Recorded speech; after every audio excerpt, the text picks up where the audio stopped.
अस्सलाम वालेकुम, welcome to report card. मैं हूं अब्सा कोमल। कौमी असेंबली में आसिफ जरदारी, साद रफीक समेत गिरफ्तार अरकान असेंबली के प्रोडक्शन ऑर्डर जारी न होने पर गुज़श्ता रोज़ अपोजिशन अरकान ने शदीद एहतजाज किया, जिसके बायस हंगामा आराई की सूरत हाल पैदा हो गई। पीपल्स पार्टी के अरकान असेंबली ने स्पीकर चैम्बर के सामने धरना देकर उन्हें काफ़ी देर तक इजलास में जाने से रोका रखा। बाद अज़ा बजट पर बहस हुकूमती अरकान ने फिर इस दौरान अनोखा एहतजाज किया, जिसके बाद अपोजिशन लीडर शहबाज शरीफ तकरीर मुकम्मल ना कर सके। शहबाज शरीफ ने कहा कि मेंबरान को ऐवान में लाना उनका इस्तेहकाक है। आज भी सूरत हाल कौमी असेंबली में कुछ इसी तरह की है। वज़ीर आज़म इमरान खान की ज़ेर सदारत तहरीक इंसाफ और दीगर इत्तेहादी जमातों का के पार्लिमानी रहनुमाओं का कल इजलास भी हुआ था। ज़राए के मुताबिक इस इजलास से खिताब में वज़ीर आज़म इमरान खान ने कहा कि अपोजिशन वाले चोर डाकू हैं, दुनिया में कहीं मुजरिम प्रोडक्शन ऑर्डर पर ऐवान में आकर हुकूमत और वज़ीर आज़म के खिलाफ तकरीर नहीं करते। आसिफ जरदारी समेत किसी के भी प्रोडक्शन ऑर्डर जारी नहीं होंगे। यहाँ इस बात की वजाहत हम देते चलें कि मुजरिम का लफ्ज़ वज़ीर आज़म ने इस्तेमाल किया था और हम सिर्फ वज़ीर आज़म को कोट कर रहे हैं। जिस फैसले के बगैर किसी को मुजरिम करार नहीं दिया जा सकता, मुल्जिम होते हैं ऐसे अफराद। इसी पर हमारा सवाल कुछ यूँ है, दुनिया में कहीं मुजरिम प्रोडक्शन ऑर्डर पर ऐवान में आकर हुकूमत और वज़ीर आज़म के खिलाफ तकरीरें नहीं करते। आसिफ जरदारी समेत किसी के भी प्रोडक्शन ऑर्डर जारी नहीं होंगे। वज़ीर आज़म की हिदायत। आपसे जानना चाहेंगे कि क्या वज़ीर आज़म के अहकामात दुरुस्त हैं, हाँ या नहीं। सबसे पहले हसन निसार साहब की तरफ जाएंगे। हसन साहब, क्या समझते हैं आप? देखो, कॉमन सेंस की जो बात है, असूलन अखलाकन तो ये ठीक है। सर्जन को बुला लो, उसके प्रोडक्शन ऑर्डर दो। साइंटिस्ट को बुला लो, ज़रूरत पड़ गई है। जर्नलिस्ट को बुला लो, ज़रूरत पड़ गई है। कॉलमिस्ट को बुला लो, ज़रूरत पड़ गई है। और मुझे जो इसमें सबसे ज़्यादा अपील किया, मैं जानता नहीं हूँ ये धंधा है क्या। अगर पूरी दुनिया में ऐसा नहीं होता तो ये कैसी गंदी और गलीज दुनिया है जो आपने ईजाद कर रखी है, बताएं मुझे। या बुनियादी तौर पे इस बात को एक्सप्लेन करें, this part of the story, कि दुनिया भर में ऐसा नहीं होता। अगर तो ये स्टेटमेंट गलत है, फिर इस पे फिर भी डिबेट हो सकती है। कोई जरूरी नहीं कि आप पूरी दुनिया की फिक्री उतरन, लंडे के आइडियाज और लंडे के कपड़े पहन के जीने वाली कौम बन के आपने जिंदा रहना है। आपको हमने नहीं करना, दुनिया करती भी है तो नहीं करना। बट अगेन डिबेटेबल हो सकता है इस सूरत में, अगर ये पता चले कि जी पूरी दुनिया में तो ये प्रैक्टिस ही नहीं है, तो तुम्हारी कौन सी दुनिया है भाई। तुमने अपनी खुद ही इख्तरा, ये क्लब है, ये माफिया, ये गैंगस्टर्स है। इसका तो मतलब यही है। फिर मैं नहीं जानता दुनिया में होता नहीं होता। आप कंफर्म करो, इस पे डिबेट करा लो। बात उसूलन अखलाकन बिल्कुल दुरुस्त है। जी। डकैत आदमी है जिससे अपनी साख नहीं संभाली जाती, वो सियासत और रियासत संभालेगा। सही। रीमा, आपके ख्याल में रीमा, दुनिया भर में क्या कवानीन है इससे मुतालिक, और वजीर आजम के इन अहकामात को आप कैसे देख रही हैं? ये शुक्रिया आपसा। मेरा जवाब नहीं है, बिल्कुल गलत अहकामात हैं। दुनिया में क्या होता है, अगर हमने कहना है लंडे के कौन से कवानीन हैं पाकिस्तान में, वो हमारे बेल के कवानीन हैं, वो हमारे रिमांड के कवानीन हैं, जो सिर्फ एक इल्ज़ाम की बुनियाद पे कई कई महीने इजाज़त देती है रियासत को कि वो लोगों को जेल में रखें। दुनिया भर में ऐसा नहीं होता। 1, 2, 3 दिन से ज़्यादा रिमांड मिलना बहुत ही एक्सेप्शनल सर्कमस्टांसिस में होता है, वो भी अगर किसी के साबित हो कि वो जो है वो भाग जाएंगे या वो विटनेसेस को डराएंगे, धमकाएंगे वगैरह। तो क्यों पाकिस्तान में ज़रूरत है प्रोडक्शन ऑर्डर्स की? उसकी वजह ये है कि आप लोगों को, अक्यूज लोगों को अरेस्ट करते हो, उन्हें आप डिटेंशन में रखते हो इनडेफिनिट पीरियड्स के लिए, और क्योंकि वो रिप्रेजेंट करते हैं लोगों को, वोट लेके आते हैं, उन लोगों की जो बात है, उन लोगों की आवाज़ है, वो पार्लियामेंट में रिप्रेजेंट होनी चाहिए। सो अगर लंडे के कवानीन है जिनको बदलना है, तो बेल के कवानीन बदलें, रिमांड के कवानीन बदलें, और फिर चाहे प्रोडक्शन ऑर्डर्स का जो पूरा सिस्टम है इसको भी बदल दें। दूसरी बात ये अफसा कि सबसे बड़ा मेरा जो कंसर्न इमरान खान की स्टेटमेंट के बारे में है, वो ये कि उन्होंने स्पीकर का जो एक ऑफिस है जो नॉन पार्टिजान है, इम्पार्शल है, हमारा पूरा पार्लियामेंट्री सिस्टम की बुनियाद ये है कि स्पीकर जो है वो साइड्स नहीं लेगा। वो कह रहे हैं कि हमने स्पीकर को जो है वो ये हुक्म दे दिया है। कैसे दे सकते हो आप? ये तो बिल्कुल एक मुतनाज़ा बना सही। दिया है आपने स्पीकर के ऑफिस को, और ये बहुत ही मेरे लिए कंसर्न की बात है। स्पीकर को नहीं सुननी चाहिए, वो सही। कोई बाउंड नहीं है कि वो प्राइम मिनिस्टर के हम्म। अहकामात मानेंगे। तीसरी जो आपने भी बात की सही। अफसा, आप कैसे कह सकते हो, इमरान खान साहब अपनी ट्वीट में भी, अपने स्टेटमेंट्स में भी हर वक्त कहते हैं कि क्रिमिनल्स हैं ये लोग जो हैं, ये अभी इल्जाम जी। साबित नहीं हुआ, आप उन्हें मुजरिम कैसे कह सकते हो? काफी केसेस में तो सही। चार्जशीट्स भी फाइल नहीं हुई। तो मेरा ख्याल है बहुत ही गलत ये बात है, लीगली भी इसकी हमारे तो कॉन्स्टिट्यूशनल स्ट्रक्चर में कोई जगह नहीं है। सही, बिल्कुल। इस हवाले से आप कहती हैं कि बिल्कुल ये अहकामात जवाब इस बात दुरुस्त नहीं है, करें कि नहीं का ऑप्शन दुनिया आप ले रही हैं। कैसे सलीम प्रैक्टिस साफ़ी करती है। साहब, आपके ख्याल में दुनिया में जी, इसकी प्लीज। जरूरत इसलिए नहीं होती क्योंकि 2 या 3 दिन से ज्यादा रिमांड लेना बहुत मुश्किल है। जी। तो 2-3 दिन के लिए तो जो पार्लियामेंटेरियंस है वो पार्लियामेंट में नहीं आए, समझ भी आती है, लेकिन कई कई महीने, कई कई साल आप उनको रिमांड बढ़ाते रहो उनकी, ये कैसी बात है? दूसरी बात, प्रोडक्शन ऑर्डर्स चाहे दुनिया में ना हो, और प्रोविजंस होती हैं जैसे आप बेल के लिए अप्लाई कर सकते हो पार्लियामेंट का सेशन अटेंड करने के लिए। बिल्कुल दुरुस्त। नहीं, एक ऑप्शन आप कह रही है बेल और रिमांड का कानून की जो सूरत हाल है आने वाली निज़ाम कानून की, community है उसकी वजह से दुनिया भर में इसकी ज़रूरत नहीं पड़ती। इरशाद भट्टी साहब की तरफ जाएंगे। भट्टी साहब, एक तो रीमा जो कह रही हैं स्पीकर कौमी असम्बली के किरदार से मुतालिक, उस पर आप क्या कहेंगे? फिर दूसरा, अगर वज़ीर आज़म के बराह रास्त ये भी अहकामात हैं, कल थे कि अपोजिशन को बोलने नहीं देना, तो फिर ऐवान की कार्रवाई कैसे चलेगी? जिम्मेदार कौन होगा इसका? पहली बात तो ये कि रीमा ने कहा कि दुनिया में ज़रूरत इसलिए नहीं होती कि 2 दिन या 3 दिन बाद हो जाता है या फलां हो जाता है। दुनिया में ज़रूरत इसलिए भी नहीं होती कि किसी पर इल्ज़ाम लगे तो वो घर चले जाते हैं, इल्ज़ाम साबित हो जाए तो वो मुंह छुपाते हैं, वो मुआशरों से दूर चले जाते हैं, वो रोते हैं। ये ऑस्ट्रेलियन क्रिकेटर्स ने वो बॉल टेम्परिंग की, वो रोते रहे अपने आगे, उनको आज भी ऑस्ट्रेलिया में माफ़ी नहीं मिली जिस तरह मिलनी चाहिए थी। दुनिया की मिसालें ना दें प्लीज़। और ये कौन से लोग हैं जिनकी असम्बली में आवाज़ आना बड़ी ज़रूरी है? प्रोफेसर उससे ज़्यादा है, मैं फिर उसे भी दें। जर्नलिस्ट कोई पकड़ा जाता है उसकी आवाज़ भी सुनी जानी चाहिए शाम को, और साइंटिस्ट पकड़ा जाता है उसकी भी सुनी चाहिए, लेक्चरर होता है उसको भी जाके क्लास लेनी चाहिए, बाकी सारों की भी क्लास लेनी चाहिए। वजीर आजम ने जो कहा बिल्कुल दुरुस्त कहा, सिवाय लफ्ज मुजरम के बाकी दुरुस्त कहा, 1000% दुरुस्त कहा, 100% दुरुस्त कहा। मुझे पता है इस वक्त वजीर आजम और 2-4 के अलावा बाकी सारे दूसरी तरफ हैं। कुछ ऐसे हैं जो खुद नैब के मेहमान बनने वाले हैं तरीके इंसाफ में, वो भी इसके खिलाफ हैं। कुछ पुराने लोग, पुराने निज़ाम के लोग जो इस वक्त तरीके इंसाफ में है, वो भी खिलाफ हैं। कुछ सियाने का पीपल्स पार्टी और लीगियों के साथ राब्ते में हैं, वो भी इसके खिलाफ हैं। लिहाजा वजीर आजम को वो दे रहे हैं, वास्ते दे रहे हैं निज़ाम चलाने के, जमहूरियत चलाने के, पार्लियामेंट चलाने के, बजट मंजूर करने के, और इस मामले को कुछ ना छेड़ा जाए। अगर वजीर आजम साहब से मेरी दरखास्त है कि प्लीज, आपने पहला एक बहुत बड़ा जुर्म किया था इस जमहूरियत के लिए, अगर इधर है तो वो कि एक कोट लखपत के कैदी को आपने पीएसी का चेयरमैन बना दिया था। आज प्लीज इसको चेंज करें। दूसरा, दुनिया में कहां होता है सारे ये छोड़ दें, ये बहस छोड़ दें, इल्जाम लगे, बंदा गिरफ्तार हो, रिमांड पर हो, तफ्तीश हो रही हो, प्रोडक्शन ऑर्डर, और हफ्ता हफ्ता वो आके वीआईपी गेस्ट बना रहे और असेंबली में रहे। ये मजाक है, ये मखौल है, ये घरौना मजाक है आइन, कानून और जमहूरियत से। ये ड्रामा बंद करें। आप अंदाजा करें 22 फरवरी को आगा सिराज दुरानी गिरफ्तार होते हैं। 22 फरवरी को, अब सा सुनिएगा, 22 फरवरी को आगा सिराज दुरानी गिरफ्तार होते हैं। इसी शाम सिंध हुकूमत इजलास बुलाती है, इसी शाम सिंध हुकूमत इजलास बुलाती है, वो अपने प्रोडक्शन ऑर्डर्स खुद जारी करते हैं, और 22 को गिरफ्तार होते हैं। 25, 26, 28 इजलास होता है। फिर यकम अप्रैल, मार्च, 4 मार्च, 5 मार्च, 7 मार्च, 8 मार्च, 11 मार्च, 12 मार्च, 13 मार्च, 15 मार्च, 18 मार्च को 104 घंटे वो असेंबली में गुजारते हैं। स्पीकर पे बैठे हुए, स्पीकर की कुर्सी पे बैठे हुए वो जो नैब के मुल्ज़म है। ये आपकी जमहूरियत और ये आपकी पार्लियामेंट। बंद करें ये सारा कुछ, या फिर सबके लिए खोल दें। और होना चाहिए अब चाहिए तारो उसकी रुकनीयत मुअत्तल करें जब तक वो गिरफ्तार रहे। इरशाद भट्टी साहब वाज़े इसके ऊपर हाँ का ऑप्शन ले रहे हैं। साफ़ी साहब, आपके ख्याल में जिस तरह बहस हो रही है, नहीं होनी चाहिए ये रिवायत कि वो कोई ऐसा शख्स जिसके ऊपर इल्ज़ाम हो वह असेंबली में आके बात कर सके? देखिए, ये इमरान खान साहब जब वज़ीर आज़म नहीं बने थे तो ज़ाहिरी बात है पूरी दुनिया में घूमे हैं सारी ज़िंदगी, और कुछ मुताले और मुशाहिदा भी किया है।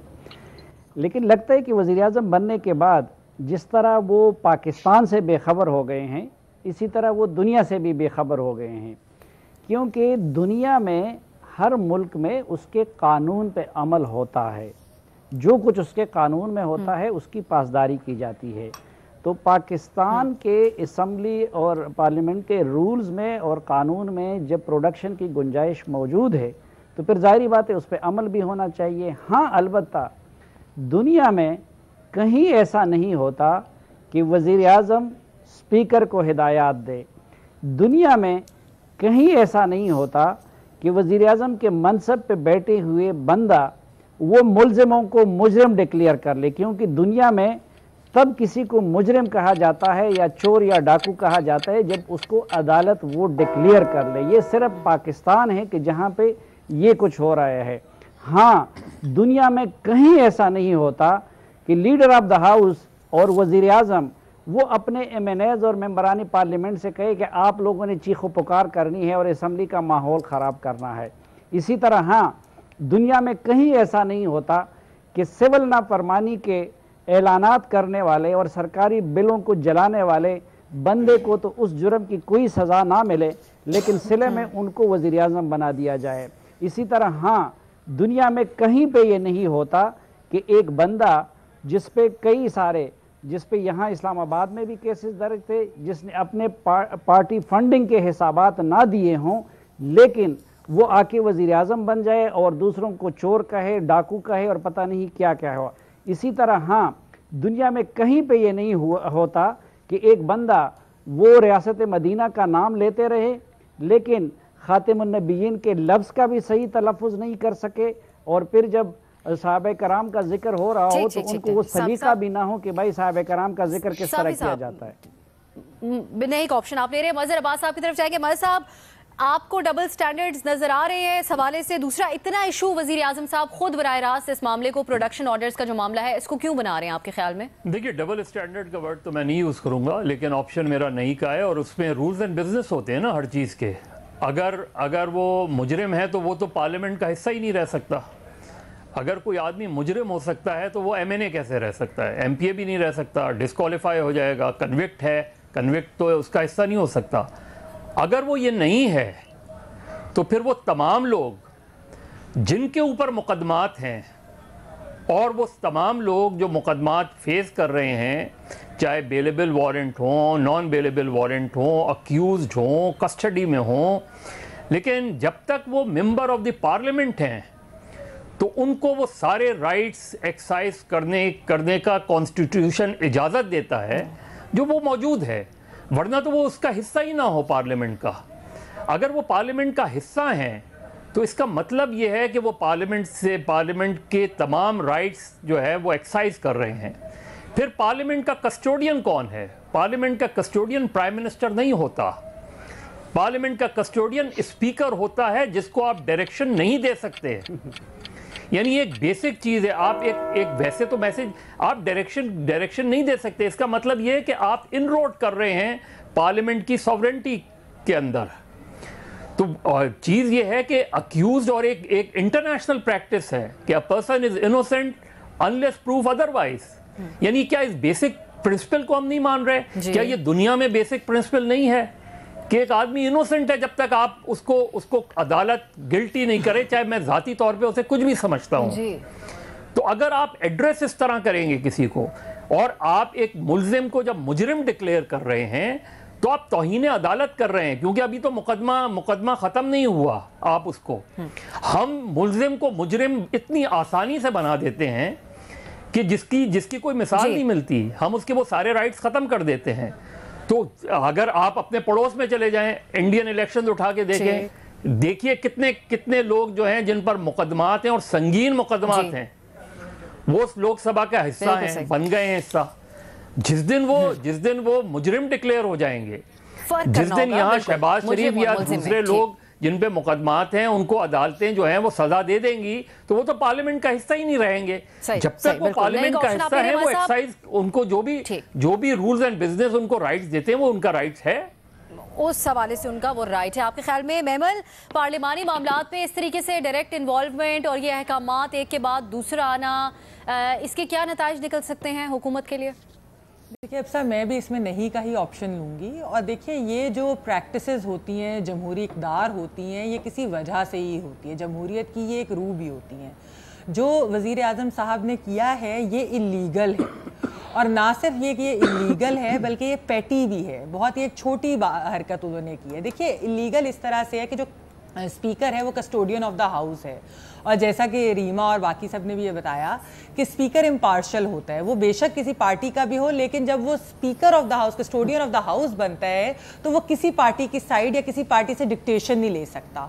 उसने पूरे हाउस को साथ लेकर चलना होता है। तो ये कैसे है कि वजीर आजम जो कि एग्जीक्यूटिव है वो स्पीकर को डिक्टेट कर रहे हैं? ये तो वैसे ही इलीगल है, ये हमारे पार्लियामानी इक़्तिदार के खिलाफ है। दूसरी बात यह है कि बजट जैसे अहम इजलास पे, जिस पे पूरे पाकिस्तान के मेंबरान की रिप्रेजेंटेशन होनी चाहिए, वहाँ पे आप 4 या 5 लोगों को अगर नहीं लाते जो उनका ताल्लुक फाटा से भी है, पंजाब से भी है, सिंध से भी है, आप जब उनको उधर नहीं लाते बजट की डिबेट के अंदर, तो ये वैसे ही बड़ी गलत एग्जाम्पल सेट करती है। और ये होना ही नहीं चाहिए। ये हुकूमत चाहती ही नहीं है कि निज़ाम चले। ये हुकूमत एक जो बहुत इंपॉर्टेंट सतून होते हैं जमहूरियत के, यानी कि एग्जीक्यूटिव, पार्लियामेंट और जुडिशरी, ये उन सबको डिक्टेट करना चाहते हैं एग्जीक्यूटिव के थ्रू। अगर ऐसे ही करना है तो भाई फिर आप एक अथॉरिटेरियन रजीम लगा दें, फिर आप एक टोटलिटेरियन स्टेट बना दें, आप एक डिक्टेटरशिप कर लें। इमरान खान साहब की डिक्टेटरशिप में हम चलते हैं, जिसमें मीडिया भी उनका ताबे होगा, जुडिशरी भी उनकी ताबे होगी, अपोजिशन भी उनकी ताबे होगी। चला लें वो हुकूमत। ऐसे तो कहीं नहीं होता दुनिया में। तो ये बिल्कुल ही उन्होंने गलत किस्म की उन्होंने एग्जाम्पल सेट की है। और ये अगर स्पीकर साहब ने वाकई ये बातें उनकी मान रहे हैं तो फिर स्पीकर साहब को अपने ओहदे पे नहीं रहना चाहिए, क्योंकि इसका मतलब है वो पार्टी की डिक्टेशन ले रहे हैं, लोगों की नहीं। बिल्कुल नहीं। इसके ऊपर हमारे पास 3 हाँ नहीं के ऑप्शंस आए हैं, 2 हाँ का ऑप्शंस।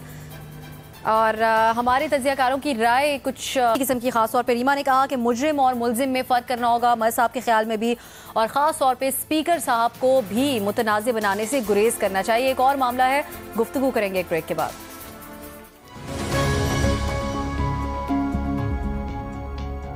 जमीयत उलमा इस्लाम फ़े के सरबराह मौलाना फजल रहमान ने कौमी असम्बली में कायदे हिज़्ब इख्तिलाफ शहबाज शरीफ और चेयरमैन पीपल्स पार्टी बिलावल भुट्टो जरदारी से मुलाकातें की, जिसमें जून के आखिर में अपोजिशन जमातों की ऑल पार्टीज़ कॉन्फ्रेंस बुलाने पर इत्तेफाक किया गया। मौलाना फजल रहमान और मुस्लिम लीग नून के सदर शहबाज शरीफ के दरमियान होने वाली मुलाकात में मुल्की सियासी सूरत हाल पर तबादला ख्याल किया गया। मौलाना फजल रहमान से मुलाकात के बाद मीडिया से गुफ्तगू करते हुए शहबाज शरीफ का कहना था कि बहुत जल्द ऑल पार्टीज़ कॉन्फ्रेंस बुलाई जाएगी, तारीख का ऐलान मुशावरत के बाद किया जाएगा। शहबाज शरीफ का कहना था कि मुलाकात में इत्तेफाक हुआ है कि तमाम मसाइल के हल के लिए APC बुलाई जाए। विफाकी बजट के हवाले से बात करते हुए शहबाज शरीफ ने कहा कि पाकिस्तान की तारीख का बदतरीन बजट पेश किया गया, हुकूमत को मजबूर करेंगे कि ये बजट वापस लें। मौलाना फजल रहमान ने कहा कि मुमकिन है मजीद अरकान पार्लियामेंट की गिरफ्तारियां हो जाए, लेकिन इस बात पर इत्तेफाक राय है कि जो APC का फैसला होगा सबको कबूल होगा। इतवार को लाहौर में मरियम नवाज और बिलावल भुट्टो की मुलाकात भी हुई, जिसमें दोनों पार्टीज ने एक दूसरे से ताउन की यकीन दहानी कराई। इस सियासी गठजोड़ पर आज हमारा सवाल कुछ यूं है, फजल रहमान की शहबाज शरीफ और बिलावल से मुलाकात, APC बुलाने पर इत्तेफाक, ऑपोजिशन के इस ग्रैंड अलायंस की क़यादत कौन करेगा? ओपन ऑप्शंस हैं। सबसे पहले सलीम साफ़ी साहब की तरफ जाएंगे। साफ़ी साहब, क्या समझते हैं आप? देखिए, अभी तो बहुत सारे मराहिल बाकी हैं।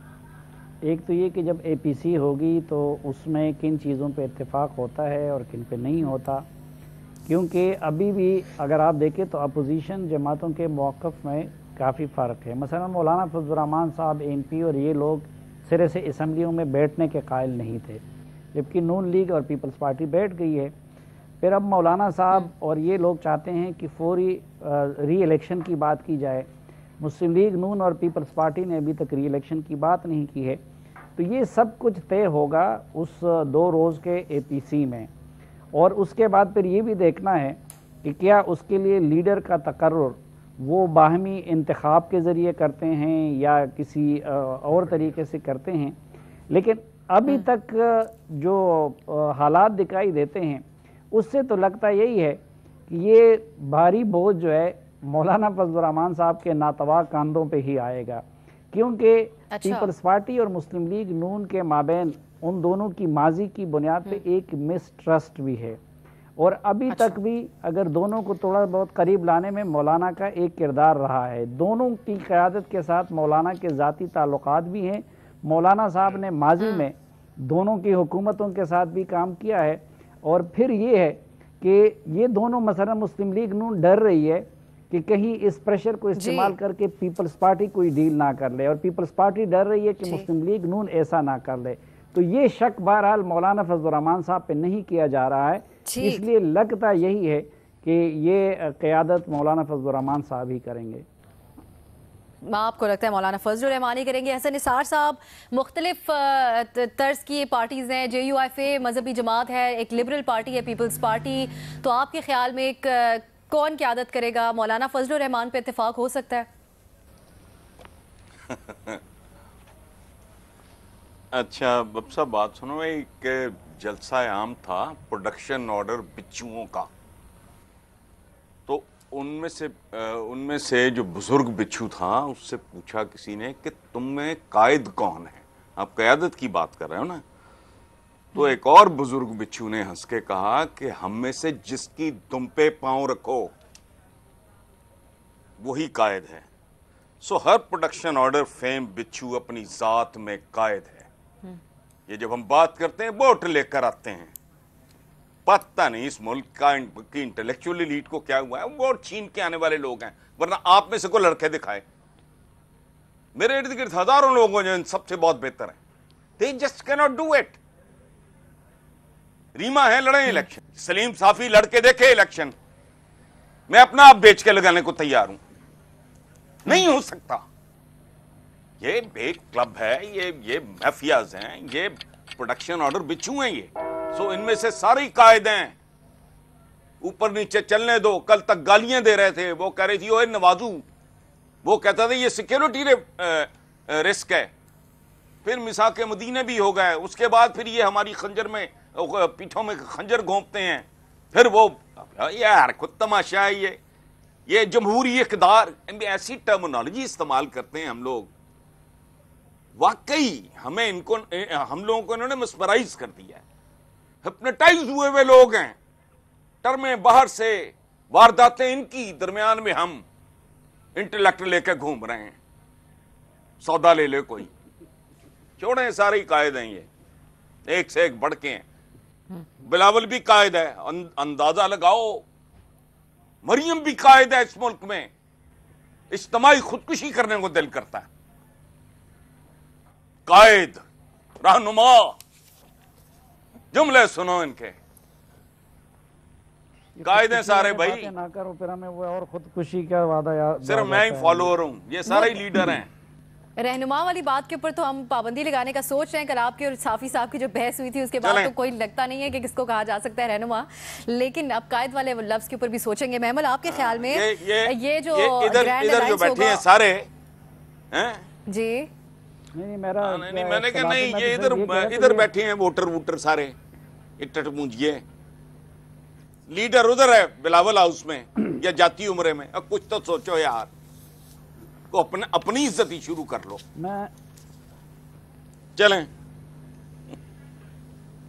चलें महमल की तरफ जाते हैं, फिर आगे आएंगे। गुजारिश कर रहा था कि ये खुदकुशी वाली बात ना करे, किसी वो हमारे प्राइम मिनिस्टर को याद ना आ जाए अपना खुदकुशी वाला वादा, कोई खुदा ना खास्ता कौम मुसीबत में मुब्तला ना हो जाए, वो याद ही नहीं करानी चाहिए वो बात। बिल्कुल महमल, आपके ख्याल में महमल नहीं आ भी जाएगा तो क्या ये जो ग्रैंड अलायंस है ये कितना साजगार साबित होगा? दूसरा ये कि कौन सी एक शख्सियत है जो यकजा कर सकती है आपके ख्याल में इस ऑपोजिशन को? देखिए अब साहब, मेरे तो ख्याल में तीनों पार्टियों को, यानी कि मौलाना नून लीग और पीपल्स पार्टी और जो बाकी छोटी जमातें, लेकिन इन तीन पार्टीज़ को जॉइंटली करनी चाहिए इसकी क़यादत। वैसे तो एज और एक्सपीरियंस के लिहाज से तो मौलाना साहब इनसे सीनियर हैं, लेकिन जो बाकी दो भी हैं, मरियम नवाज साहिबा और बिलावल भुट्टो साहब, ये दोनों PMs इन वेटिंग है, यानी कभी ना कभी तो पाकिस्तान के वज़राए आज़म लगता तो है कि ये बनेंगे। तो इसलिए ज़ाहिर बात है अगर वो एक बैक सीट ले ले और खाली मौलाना साहब को इसकी क़यादत दे दे तो फिर उनकी जो अपनी पार्टी का वोटर और सपोर्टर है वो एनर्जाइज नहीं होगा, जो कार्डर होगा वो ओनरशिप नहीं लेगा इस ऐसी कोई ग्रैंड अलायंस का। तो दूसरी चीज़ ये कि नवाबजादा नसरुल्लाह साहब जैसे होते तो उनके ऊपर क्योंकि किसी को एतराज़ नहीं था, वो ऐसी शख्सियत थे कि वो एक जॉइंट अपोजिशन का फेस बन जाते थे। मौलाना साहब का मसला ये कि वो पार्लियामेंट में इस वक्त नहीं है, ना वो है ना मरियम साहिबा है, तो पार्लियामेंट में तो सिर्फ बिलावल भुट्टो हैं, उनकी जमातें ज़रूर होंगी। तो ये भी एक चीज़ है कि इन्होंने पार्लियामेंट के अंदर भी करनी है एजिटेशन, इन्होंने बाहर जाहिर भी करनी है। फिर जहाँ तक स्ट्रीट पावर की बात है तो मौलाना साहब तो चारों सूबों में लोग निकाल सकते हैं, उनके मदरसे हैं, एक रिलीजियस पार्टीज की अपनी अपनी प्रेजेंस होती है। लेकिन लाहौर में अगर जलसा करना होगा तो नून लीग की जब तक कॉल और ओनरशिप नहीं होगी तो उसको कोई मानेगा नहीं। सिंध के अंदर अगर कोई जलसा करना होगा तो जब तक पीपल्स पार्टी कॉल नहीं देगी, बिलावल भुट्टो नहीं देंगे, तो उसका कोई फायदा नहीं होगा। तो इसलिए मेरे ख्याल में इन सबको जमातों को ऑपोजिशन की इकट्ठे होना चाहिए और इन तीन को मिलकर लीड करना चाहिए, किसी एक के ऊपर नहीं छोड़ना चाहिए। फिर उसमें जरा थोड़ा सा लीडरशिप अगर हम लिखें महमल तो मौलाना साहब की लिखें, आपके नहीं मेरा ऑप्शन है जॉइंट होना चाहिए, सबको मिलकर। ठीक, बिल्कुल सबको मिलकर करना, ठीक हो गया, सही। दोनों को देनी चाहिए, मजा तब आएगा। क्या साफी साहब मौलाना साहब कह रही थी, क्या साफी साहब? हाँ मैंने कहा पख्तूनों की हुकूमत पख्तूनों की है तो अपोजिशन की क़यादत भी पख्तून को दे दे, मजा तब आएगा। वो तो पंजाब के हैं, आप तो पख्तूनों के लिए ऊपर सोचना पड़ेगा इसके ऊपर। इरशाद भट्टी साहब, तो सिर्फ मौलाना फजलुर रहमान साहब पंजाब के नहीं, मैं अभी हुकूमत की बात कर रही हूँ।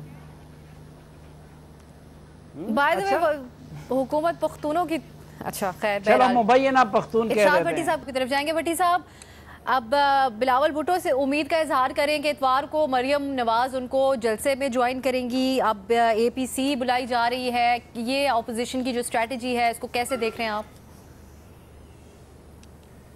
पहली बात तो हसन निसार साहब की बात को आगे ही कि कायद, रहनुमा, लीडर जमहूरियत और जमहूरी इक़दार ये बिलावल भुट्टो और मरियम नवाज़ के साथ और मरियम नवाज़ साहबा के साथ नत्थी करना, सलाम है हजूर, मुकम्मल सलाम मेरा आपको। दूसरी बात है, ज़्यादा APC और इकट्ठ की बात ना करें, कहीं वो बिलावल भुट्टो को याद ना आ जाए कि किसी ने बेनज़ीर भुट्टो को सिक्योरिटी रिस्क कहा था, भुट्टो साहब को नकली शहीद कहा था और अंग्रेज़ों के कुत्ते नहलाने वाले बददियानत कहा था। कहीं मरियम साहबा को याद ना आ जाए, ना कहा करें इकट्ठ करेंगे, इकट्ठे होंगे, धरती का नासूर, दरिंदा मोदी का यार, मुक गया तेरा शो नवाज, गो नवाज, गो नवाज। लेकिन सवाल बड़ा $1 मिलियन है कि खाल बचाओ, आल बचाओ, माल बचाओ का हेड कौन होगा, इसको इसकी सरबराही कौन करेगा।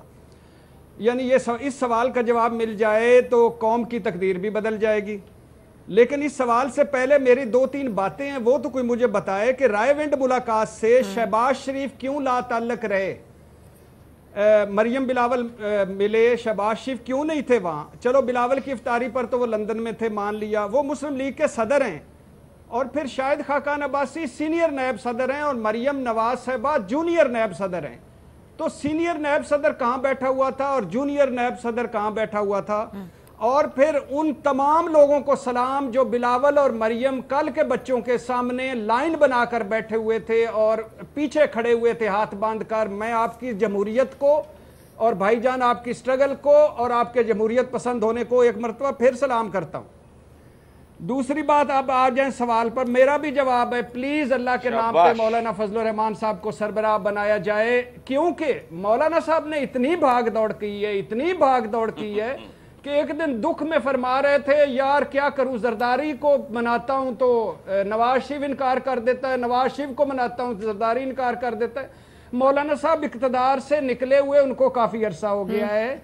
मौलाना साहब के पास कोई कश्मीर कमेटी नहीं है, कोई सरकारी गाड़ी नहीं है, कोई प्रोटोकॉल नहीं है, कोई वो नहीं लेते। प्लीज अल्लाह के नाम पे उनको APC का चेयरमैन बनाए। लेकिन मौलाना साहब, जिस दिन आपने सलाम फेरा पीछे कोई नहीं होगा, ये याद रखिएगा। सलाम नहीं फेरना आपने, बस जब नमाज नितवाए रखनी है, खड़े रहना है आपने। सलाम फेरेंगे तो पीछे वाले कोई मफामत पे भाग चुका होगा, कोई उस तरफ निकल चुका होगा, कोई इस तरफ निकल चुका होगा। अच्छा। इन्होंने बड़े एक दूसरे के मौलाना साहब पीठों में खंजर घोंपे हैं, आप जरा मुहतात रहिएगा।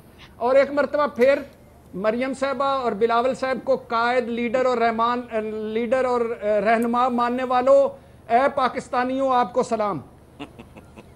मौलाना फजलुर रहमान का ऑप्शन आप ले रहे हैं। मजहर अब्बास साहब की तरफ से आएंगे। मजहर साहब, एक तो ये जो सवाल उठाया भट्टी साहब ने, शाहिद खाकान अब्बासी साहब और शहबाज शरीफ साहब का इन मुलाकातों में न होने का, ये क्वेश्चन बनता है। दूसरा ये, इस पे भी कमेंट कर दें कि जो माजी की तलखियां दोनों जमातों के दरमियान या रवैया रहा है, ये दाग जो अब बिलावल भुट्टो और मरियम नवाज कोशिशें कर रहे हैं, इस पे बरकरार रहेगा या इससे मूव ऑन कर पाएंगे आगे? ये तो भट्टी साहब ने मेरा जुमला चुराया है जो मैंने सबसे पहले कहा था जिस दिन ये मुलाकात हुई थी।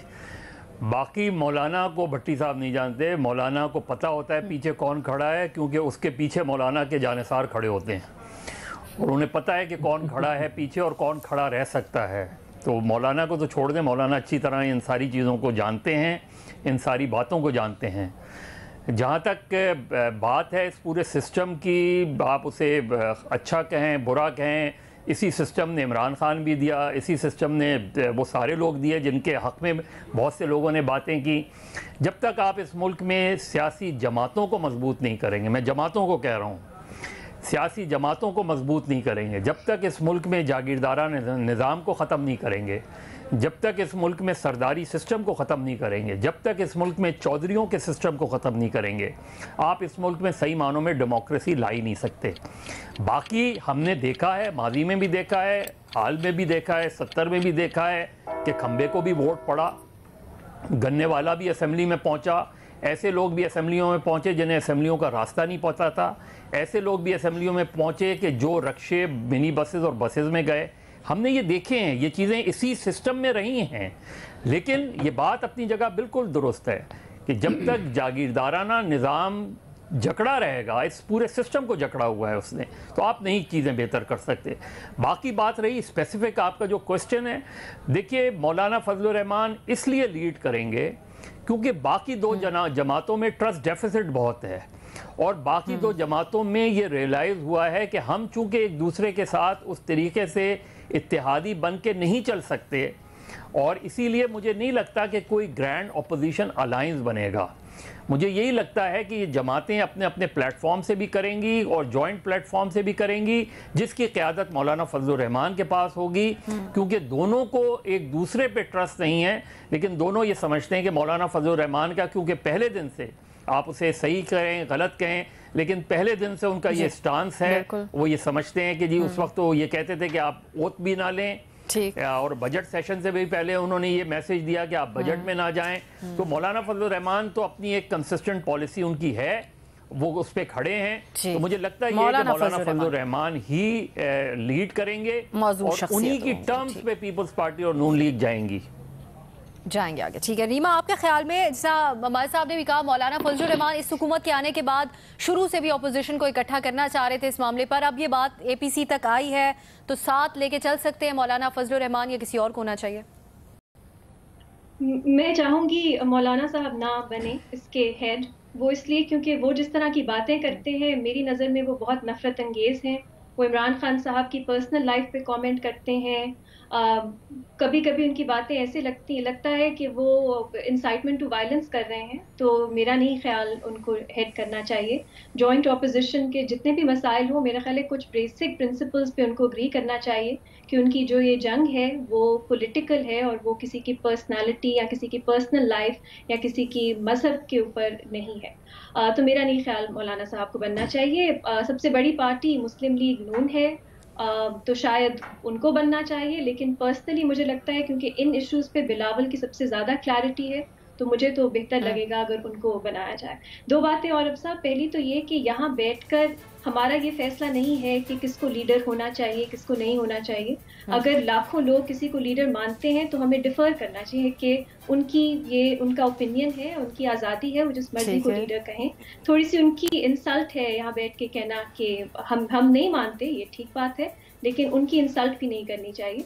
दूसरी बात, मुझे बहुत हंसी आती है जब हुकूमत के लोग जो इत्तेहादी उनको बनाया हुआ है उन्होंने, जिनको सबसे बड़ा डाकू कहते थे पंजाब का, पंजाब असेंबली में भी हुकूमत में भी उन सबके साथ अलायंस करके बैठे हैं, लेकिन कह रहे हैं कि मरियम नवाज और बिलावल कैसे साथ मीटिंग भी कर सकते हैं क्योंकि उनकी हिस्ट्री क्या है। तो मेरा ख्याल है हम जिस कॉन्टेक्स्ट में है, हमारा जो पॉलिटिक्स है उसको समझना चाहिए, क्योंकि इस तरह की जब हम बातें करते हैं तो अपना ही मजाक उड़वाते हैं।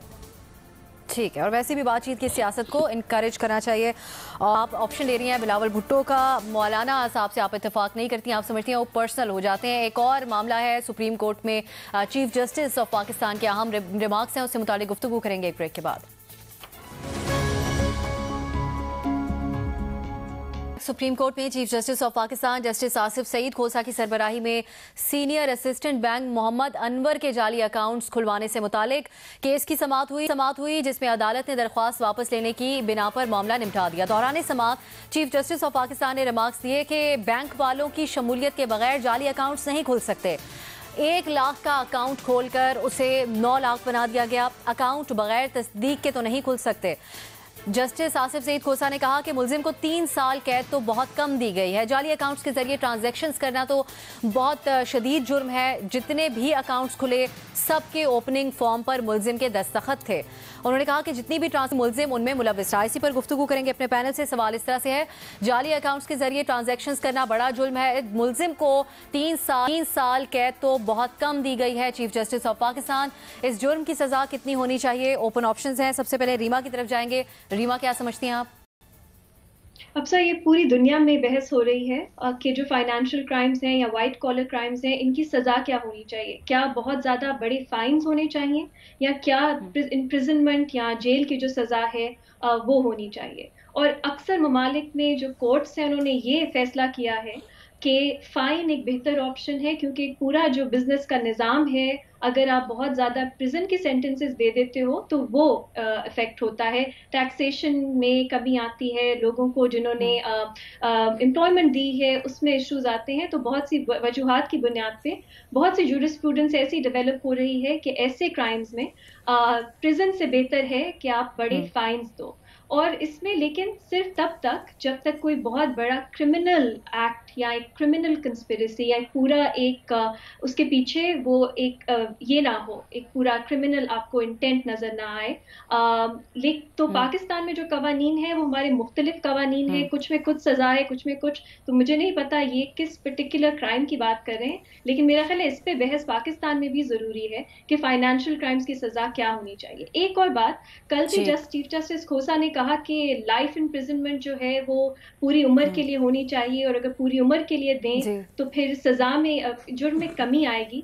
मेरा ख्याल है ये एक जो पूरी टेंडेंसी है सोचने की कि जितनी बड़ी सजा होगी उतना जुर्म कम होगा, ये बिल्कुल खत्म हो चुका है। पूरी दुनिया में इस पे इत्तेफाक है कि जो प्रिजन सेंटेंसेस का टाइम है या जितनी सजा में सिवेरिटी है उससे जुर्म कम नहीं होता। सही, बिल्कुल आप कह रही भारी जुर्माने। हसन निसार साहब, इसी तर्ज का केस आसिफ जरदारी साहब के ऊपर चल रहा है, जाली अकाउंट्स का भी।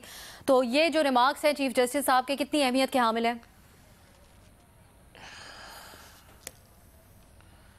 ये देखें, पहली बात ये है कि हर सोसाइटी इर्तिका के मुख्तलिफ मनाजिल पे होती है। जो वहाँ फिट बैठता है ना, वो यहाँ नहीं बैठता, दौड़ लगा देते हैं मुंह उठा के वेस्ट की तरफ। दूसरी बात यह है कि ये प्रोडक्शन ऑर्डर जैसी वारदात ही है, और वजह इसकी ये है कि इस मुल्क में ये कवानीन, कवायद, जवाबत सब वो लोग बनाते हैं जो बुनियादी तौर पे जाली अकाउंट्स के जैसे वारदाती होते हैं। इसकी 1001 किस्में हैं। एसआरओ में तब्दीली से लेकर कमीशन और किकबैक तक इसके 1001 रूप हैं। बुनियादी तौर पे ये वही माफिया होता है। ये प्रोडक्शन ऑर्डर जैसी ही वारदात है।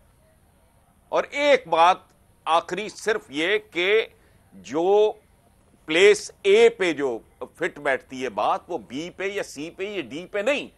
कौमें मुख्तलिफ मदारज और मनाजिल से गुजर रही होती हैं अपने इर्तिका के, उसी हिसाब से सदा, जजा और कानून साजी होनी चाहिए। बूथा उठा के नहीं, स्वीपिंग स्टेटमेंट नहीं चलती कुर्रायर्स पे। जी, मैं भट्टी साहब, आपके ख्याल में भट्टी साहब क्या इस जुर्म की सजा होनी चाहिए? देखिए, जो कुछ रीमा ने कहा है मैं उससे बिल्कुल इत्तेफाक नहीं करता, लेकिन काफ़ी उन्होंने इस पे रोशनी डाल दी है। जस्टिस खोसा साहब ने कमाल के 2-4 काम किए हैं। एक तो इल्तवा में पड़े फौजदारी मुकदमे तकरीबन ख़त्म हो गए हैं। इसी जाली अकाउंट्स केस के दौरान जज साहब ने कहा है कि क्रिमिनल केसेस तकरीबन ख़त्म हो गए हैं, अगले चंद हफ्तों में 0 रह जाएंगे और इस हफ्ते के बाद 100 अपीलें रह जाएंगी। फिर जस्टिस खोसा साहब की मॉडल कोर्ट्स की जितनी तारीफ की जाए वो कम है। ये बहुत अच्छा इकदाम है। इस वक्त तहसील सतह पर 4 सूबों में 110 मॉडल कोर्ट्स काम कर रही हैं और 5647 मुकदमात निपटा दिए गए। मेरे लिए ये बड़ी अच्छी खबर है। 24 जून से 57 मॉडल कोर्ट्स और काम नई हो शुरू कर देंगे। और आखिर में जस्टिस खोसा साहब का ई कोर्ट्स का इजरा और झूठी गवाही के खिलाफ का इकदामात, ये भी बड़े काबिल तारीफ हैं। और बाकी भी ये वो खुद समझते हैं, चीफ जस्टिस के हैं सुप्रीम कोर्ट के, वो खुद समझते हैं इसमें सजा बढ़ानी है बढ़ा लें, जाली अकाउंट्स में कम करनी है कम कर लें, लेकिन बिल्कुल बैंकों के बगैर नहीं खुल सकते। आप मनी लॉन्ड्रिंग GIT देख लें, बैंकों ने जो किया। और इसहाक डार साहब लंदन में लेटे हुए थे, नेशनल बैंक लाहौर में अकाउंट खुल गया। हम तो फॉर्मेलिटियां पूरी करते करते मर जाते हैं, पता नहीं इनके साथ क्या होता है। अच्छा ठीक, साफी साहब कुछ ऐड करना चाहेंगे इस पे? नहीं, मैं तो कुछ ऐड नहीं करना चाहूँगा। जो भट्टी साहब ने चीफ जस्टिस साहब के बाद इक़दामात के बारे में राय दी, मैं भी उसकी उसी तरह सताइश करता हूँ, लेकिन इस इशू पे मैं रीमा की राय से मुकम्मल इत्तेफाक करता हूँ। और साथ एक रिक्वेस्ट भी करना चाहूँ कि देखें, रिमार्क्स को, जजेस के रिमार्क्स को हमें उसको बेस बना के हमें यहाँ पे सवालात नहीं रखने चाहिए। फैसलों को या इक़दामात को तो फिर भी हम उस पर तबसरा कर सकते हैं, क्योंकि पता नहीं, हमें सियाक़ व सबक मालूम नहीं है कि चीफ साहब ने ये रिमार्क्स किस सियाक़ व सबक में दिए हैं, किस मूड में दिए हैं। तो इसलिए बेहतर ये होगा कि रिमार्क्स को ना मौज़ूअ महज़ ना बनाया जाए। आप ठीक कह रहे हैं, बिल्कुल ठीक है। मेमल, आप इसके ऊपर मुख्तसरन कुछ ऐड करना चाहेंगे? मैं सिर्फ ये कहूँगी कि देखिए, सर्टेनिटी ऑफ पनिशमेंट होना चाहिए। और जैसे कि रीमा ने कहा, सिवेरिटी ऑफ पनिशमेंट से कुछ नहीं होता, यानी कि पता होना चाहिए कि हमें सज़ा ज़रूर मिलेगी, लेकिन कितनी बड़ी, ये जो पाकिस्तान के अंदर है कि हमने बस जिसको पकड़ लिया उसको इतनी बड़ी सज़ा दे दो कि वो ख़त्म हो जाएगी। डेथ पेनल्टी पे पूरी दुनिया में कम हो गई है, हम फिर भी देते हैं क्या कत्ल बंद हो गए या बाकी चीज़ें बंद हो गई जिस पर हम देते हैं। तो ये सोचना चाहिए हमें, इस तरह के नहीं रिमार्क देना। सही। मज़हर साहब, ये देखिए, जो वैसे भट्टी साहब पूछ लिए, ज़रा मालूम कर लेंगे। क्रिमिनल केसेस अभी ख़त्म नहीं हुए हैं, बहुत से क्रिमिनल केसेस अभी भी हैं, लेकिन चीफ जस्टिस जो इक़दामात कर रहे हैं वो बहुत प्रोफेशनल अंदाज में कर रहे हैं और उसकी तारीफ़ करनी चाहिए। जो फेक अकाउंट्स वाली बात है, देखिए, द वर्ड फेक, जब आप फेक कह रहे हैं वर्ड, तो इसका मतलब ही ये है कि कुछ काम गड़बड़ है, कुछ जालीपन है इसके अंदर। और इस मुल्क में तो बेशुमार बैंक्स खुले हैं जो फेक बैंक्स हैं। यहाँ तो फेक बैंक्स खोले इस वजह से गए हैं कि 2 नंबर काम किया जा सके। मेहरान बैंक से लेके आज तक आप उठा के देख लें, आपको अंदाज़ा हो जाएगा कि बैंक को लाइसेंस इस वजह, और सिर्फ बैंक ही इन्वॉल्व नहीं होता, इसमें स्टेट बैंक भी बरी ज़िम्मा नहीं है। ये हो नहीं सकता कि स्टेट बैंक की नॉलेज में ये चीज़ें ना हो। बिल्कुल सही। मज़हर साहब, आपका पॉइंट इस मामले में सामने आ गया। हमारे तमाम तज्ज़ियाकारों की राय आपने जानी। इजाज़त दीजिए नाज़रीन, खुदा हाफिज़।